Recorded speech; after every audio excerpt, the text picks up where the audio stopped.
আসসালামু আলাইকুম। আমি গত সপ্তাহে গিয়েছিলাম আমাদের এক বড় ভাই, আমাদের আমার স্কুলের সম্মানিত অভিভাবক ইশতিয়াকের বাড়িতে।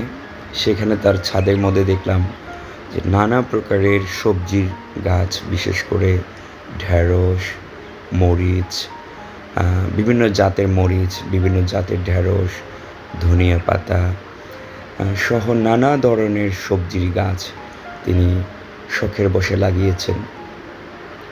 কিন্তু দেখা গেল যে তিনি শখের বশে লাগালেও এটি তার পরিবারের চাহিদা মেটাচ্ছে এবং সাথে হচ্ছে গিয়ে ওনার পরিবারের ছাড়াও আশপাশের লোকজনকেও তিনি দিতে পারছেন।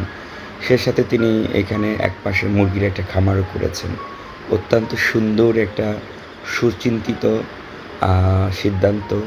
ছাদ খালি পড়ে থাকার থেকে আমরা যদি ছোট, ছোট এই খামারগুলোর দিকে এগিয়ে আসি, তাহলে আমাদের পারিবারিক চাহিদা, পুষ্টির যে চাহিদা সেটি পূরণ হবে বলে আমি মনে করি।